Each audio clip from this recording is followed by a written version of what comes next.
Salam Stipan, Stipan baru, Stipan maju. Para pemirsa dimanapun Anda berada, para kader NKRI, senang berjumpa kembali dengan Anda. Saat ini masih di saluran kami, Stipan Channel.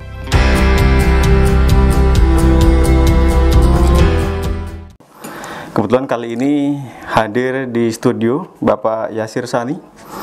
Beliau adalah aktivis dari Kemitraan, sebuah NGO nasional yang peduli terhadap banyak masalah di Indonesia dan saat ini tengah fokus terhadap masalah di Papua.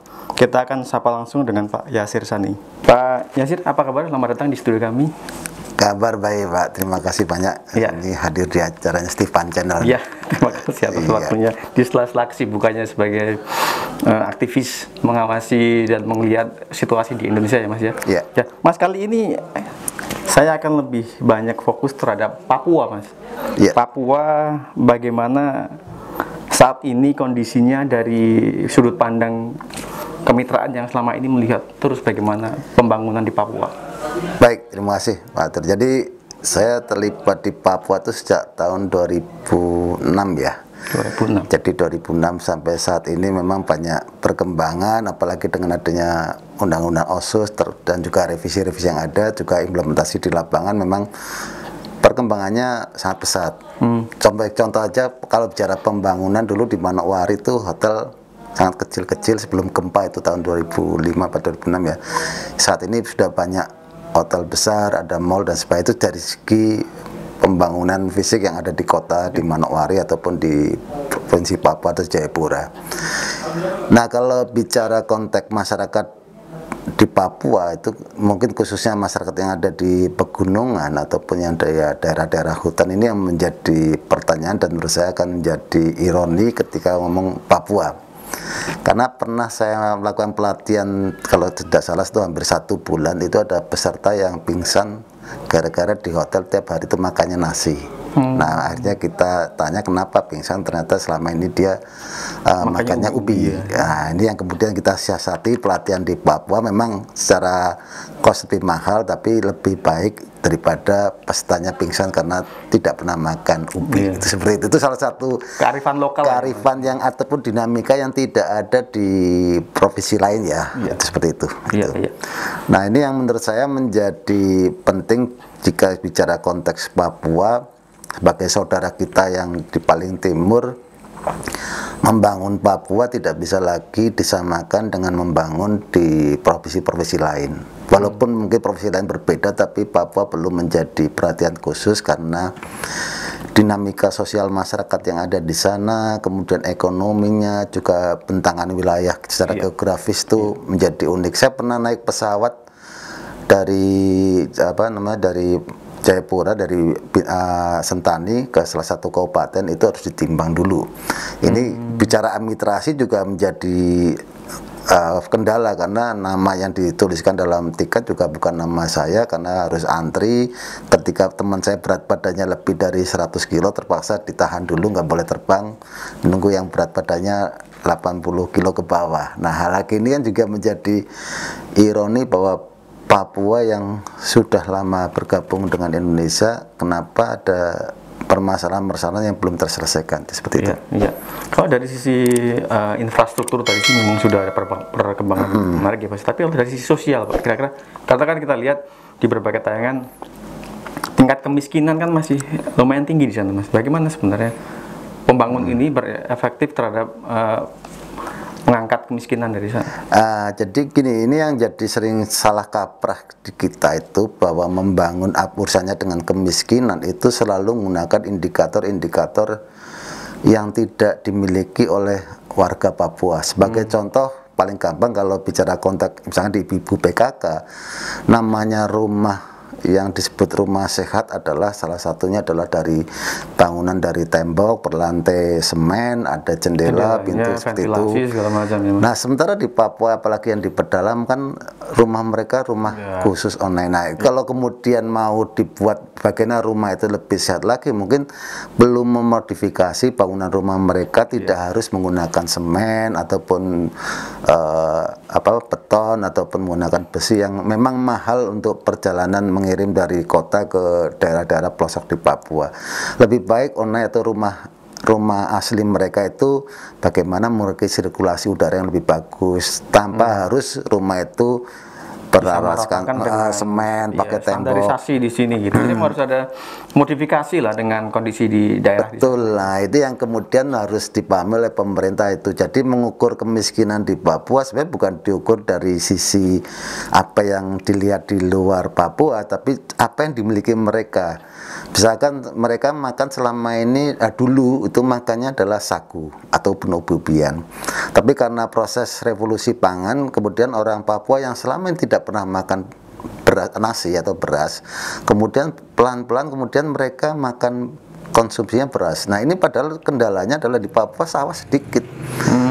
Nah hitungan orang tidak miskin adalah makan beras itu juga jadi orang yang miskin itu adalah tidak makan beras, itu jadi masalah. Kenapa orang yang disebut di Papua orang yang makmur sejahtera adalah orang yang konsumsi ubi, konsumsi keladi ataupun konsumsi kaitannya dengan sagu, itu yang jadi ukuran. Nah ini yang mungkin instrumen-instrumen ini yang perlu disesuaikan dengan kondisi di Papua kaitannya dengan isu kemiskinan, termasuk juga bagaimana mereka sebenarnya memiliki banyak ternak, memiliki banyak lahan yang bisa digarap, tapi nggak pernah diperhatikan itu sebagai ukuran bahwa kesejahteraan mereka seperti itu. Nah, proses modernisasi yang ada di Papua lah yang menurut saya menjadi kritik kita, bahwa Papua harus dikembalikan terhadap apa sih yang dibutuhkan oleh warga Papua itu sendiri.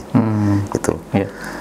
Dan prosesnya ini akan sangat sulit mungkin menurut saya ya, karena di Papua sendiri terdiri banyak suku, terus kemudian antar suku mungkin bahasanya juga berbeda, tapi kemampuan pemerintah atau pemerintah pusat ataupun di luar itu untuk mendalami kebutuhan apa yang diinginkan oleh orang Papua itu menjadi sangat penting. Jangan sampai bias yang sering terjadi adalah bias pemikiran kita bahwa oh orang Papua harus seperti ini, sementara mereka sebenarnya tidak ingin seperti itu. Mereka enjoy dengan kondisi seperti itu. Nah, mereka ya. Ini adalah menjadi kalau di pembangunan ada dua pendekatan. Yang satu bicara konteks melindungi agar mereka seperti habitat yang ada. Satu sisi berusaha masuk modernisasi untuk menjadi seperti kita. Nah, pertarungan di pendekatan ini harusnya disesuaikan seperti apa sih yang baiknya untuk Papua. Misalkan konteks kaitannya dengan pendidikan, konteks kaitannya dengan kesehatan. Janganlah kemudian kita bicara bahwa di Papua orang sakit harus ke dokter atau datang ke rumah sakit. Tapi bagaimana orang Papua yang sakit non jauh di sana sebelum ada infrastruktur rumah sakit atau puskesmas ataupun sumber daya manusia berupa dokter datang ke sana, itu menggunakan sumber-sumber alam yang ada di situ untuk pengobatan. Ini yang harusnya diakui.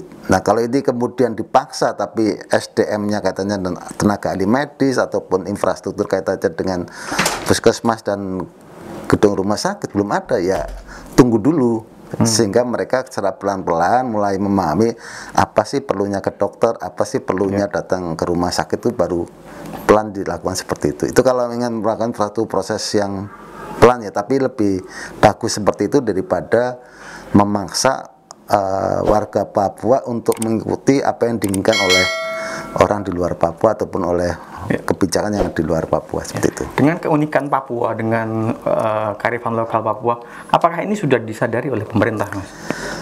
Pemerintah memahami hal ini, udah tahu hal ini, tapi seringkali dalam menurunkan kebijakan pemerintah itu menjadi sangat sektoral. Contoh misalkan sekarang udah ada undang-undang otsus, berarti bicara konteks kekhususan yang ada di Papua. Problemnya undang-undang otsus itu sendiri bertemu dengan undang-undang sektor yang lain. Kadang benturan itu. Nah, benturan, dan akhirnya undang-undang otsus itu tidak diperhatikan oleh undang-undang sektor, karena merasa sektor juga punya kewenangan karena ini bagian dari NKRI. Tapi harusnya yang nyusun undang-undang sektoral, contoh misalkan tentang desa atau kampung, ya undang-undang sektoral itu harus memahami kondisi kampung yang ada di Papua. Jangan sampai undang-undang desa yang sifatnya sektoral itu merangsek masuk, tapi tidak melakukan secara kebijakan secara asimetris. Bagaimana kampung di Papua? Nah, ini hal kayak gini yang sampai sekarang pemerintah pusat karena mungkin butuh kecepatan untuk itu, kemudian mengabaikan sisi-sisi yang kaitannya kondisi yang ada di Papua itu seperti itu. Ini Jadi, contoh. jadi harus ada ini ya sebenarnya pembicaraan lintas departemen atau lintas sektor untuk mengakomodir seperti ini nih, Papua nih bagaimana harus mensiasati bagaimana menghadapi gitu ya. Betul. Nah, sebenarnya di pemerintah juga saat ini ya, untuk sekarang ini ada Deks Percepatan Pembangunan Papua yang ada di Bappenas, itu merangkum dari berbagai kementerian yang ada. Nah, hanya saja memang problem yang ada di pemerintah sampai ke pemerintah daerah, antara dokumen yang ditulis dengan pelaksanaannya itu seringkali tidak sama. Dan kita seringkali kalau kita melakukan budget taking, misalkan ada program pemberdayaan masyarakat Papua di salah satu kementerian, misalkan nilainya 5 miliar atau berapa lah, tapi kemudian ketika kita buka lagi dalam rinciannya seperti apa, yang untuk orang Papua kecil karena habis hanya untuk perjalanan dinas, habis untuk rapat-rapat, tapi sumbangsih uang itu untuk warga Papua itu tidak maksimal. Gitu ya, Pak. Nah, pemerintah berharap dengan adanya dana OSUS itu yang bisa dikembangkan untuk warga Papua, tapi ingat sekali lagi bahwa pemerintah, apalagi di Stipan ini yang banyak teman-teman dari Papua, tolong pemerintah daerah itu diperkuat. Banyak hal yang bisa dilakukan oleh Stipan dalam memperkuat SDM, khususnya perangkat birokrasi yang ada di kecamatan, ada di kelurahan atau desa ataupun sampai kabupaten, itu menjadi penting. Saya kemarin ke Bintuni itu ada satu OPD yang hampir 1 tahun tuh nggak pernah buka kantornya, dan banyak juga OPD lain yang hanya berangkat mungkin seminggu sekali, seminggu 2 kali. Nah, gimana layanan publik akan berjalan dengan baik jika aparatnya nggak ada? Nah, Stipan ini bisa menjadi motor untuk memberikan tauladan. Saya harapkan menjadi tauladan, jangan sampai tergerus terhadap budaya lama, tapi membawa budaya budaya baru. Bagaimana tata kelola pemerintahan yang ada di Papua Barat ataupun sampai ke level kecamatan itu memang betul-betul menjadi sangat progresif. Nah, harapan ini yang kemudian menjadikan warga Papua merasa keberadaan negara itu hadir. Itu seperti itu. Itu memang yang saya sempat diskusi juga dengan beberapa teman mahasiswa di sini yang Papua. Memang kondisi di daerah-daerah pelosok itu banyak aparat pemerintahnya yang datang hanya 1-2 hari, habis itu kembali lagi ke kota karena tidak betah, tidak ada wifi, tidak ada fasilitas penunjang lainnya. Itu yang menjadi salah satu kendala besar juga di Papua. Iya, sebenarnya saya rasa hampir semua ya. Saya juga memahami di masyarakat sipil juga ada. Kayak contoh dulu waktu di beberapa program saya tangani, termasuk sekarang, tidak hanya perangkat ASN yang seperti itu. Teman-teman yang jadi pendamping di kampung ataupun kabupaten seringnya ngumpul di kota. Nah, ini yang menjadi ironi kalau kemudian pembangunan di Papua, misalkan butuh guru satu kabupaten misalkan butuh 100 orang, kemudian diadakan pengadaan guru 100 orang, ternyata gurunya hanya datang ke sekolah atau ke satu wilayah itu seminggu sekali karena lebih banyak di kota. Nah, ini yang leadership di Papua sangat penting. Saya ada beberapa bupati yang sangat bagus, yang tadi di Sarmi, ada di beberapa lain yang memang beri contoh bagaimana mereka sebagai leader itu memberikan contoh layanan yang ataupun kemenangan baik kepada warganya. Jika ini dilakukan, menurut saya rakyat Papua itu terjadi. Kalau pemerintah daerah kemudian dari masyarakat sipil itu memahami semua, dan juga dari elemen-elemen lain, itu mungkin cepat lah. Karena selama ini dilihat kan 3 tungku nih, pemerintah atau birokrasi, kemudian tokoh masyarakat atau gereja, dan kemudian kepala suku. Nah, ini 3 ini sebenarnya selama ini didorong terus, tapi tidak pernah dilihat bagaimana kinerjanya. Nah, kalau ini kalau evaluasinya dilakukan, menurut saya Papua akan menjadi lebih baik. Nah, bagi saya kalau kemudian melihat Papua akan menjadi sangat penting jika SDM-nya memang yang perlu diperkuat di situ. Jadi sebenarnya problem SDM itu nyata di sana ya, Mas? SDM, nah ini saya tidak membagi Papua, tapi secara tipologi yang ada ya, daerah pesisir, daerah perkotaan dan pegunungan, memang kalau saya melatih di daerah pesisir, dinamika warganya itu sangat interaktif. Tapi di daerah pegunungan memang perlu ada beberapa rekan kita di sana yang memang bahasa Indonesia belum lancar, ada yang, tapi kejujuran kebanyakan ada di daerah pegunungan. Mereka seperti itu. Cuma akses mereka terhadap entah itu informasi dan layanan ataupun akses yang lain itu sangat kurang.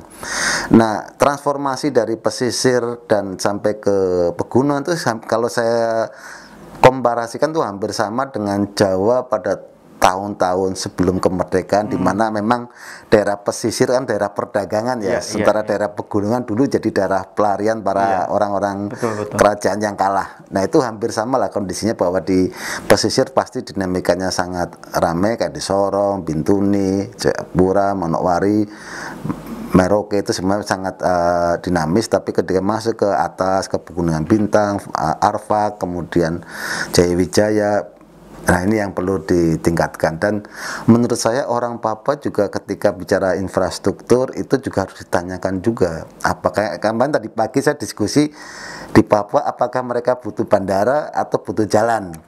Nah, itu harusnya ditanyakan, kalian butuhnya mana. Kalau memang bandara disediakan, dibangun bandara, transportasi pesawatnya itu dan harganya itu juga harus diperhatikan juga. Kalau jalan, ini jalan juga akan menjadi masalah, karena akan namanya di Papua kan kebanyakan tanah adat, tanah ulayat Itu juga kompensasi seperti apa diberikan. Nah, ini kalau akses ini terbuka, mungkin urusan katanya dengan kerawanan sosial atau beberapa isu yang lalu tentang masalah penembakan itu bisa teratasi di situ. Siap Mas. Mungkin sebelum kita tutup, terakhir harapan dari Mas Hanes sendiri terhadap pembangunan Papua, kaitannya dengan pembangunan sumber daya manusia, aparatnya, dan kaitannya dengan Stipan yang terus membangun kota daerahnya untuk berpendidikan, seperti apa? Harapan saya ketika saya diskusi dengan Pak Rektor bahwa membangun Papua kan harus membangun dengan hati. Membangun Papua berarti orang Papua harus dimanusiakan mereka sebagai manusia, warga negara Indonesia. Terlepas dari plus minusnya, mereka harus dibangkitkan, dibangunkan, kemudian sumber daya yang ada di Stipan, termasuk nanti mengirim para sarjana yang sudah lulus di sana, saya harap sih bisa menjadi kayak motor ataupun sebagai kader yang memang memberikan warna terhadap perubahan-perubahan yang ada di Papua. Memang kan berat, tapi itulah harus dimulai. Karena membangun Papua tidak bisa hanya dengan kata-kata, tapi harus memberikan suri teladan yang baik di situ. Itu seperti itu. Nah, saya harap Stipan ini bisa memberikan ataupun menyumbangsikan kader-kadernya untuk membangun Papua secara lebih baik dan lebih maju lagi. Itu. Mas Hani, terima kasih atas waktunya, menarik sekali bincang kita. Mudah-mudahan apa yang kita rencanakan, apa yang kita untuk Papua ini dapat berjalan dengan baik. Akhirnya nanti juga untuk kemaslahatan masyarakat di Papua. Iya, terima kasih banyak, Mas. Demikian pemirsa, kita sudah saksikan perbincangan dengan Bapak Yasir Sani dari Kemitraan. Terima kasih atas waktunya. Jangan lupa untuk subscribe, like, and share. Terima kasih. Salam Stipan.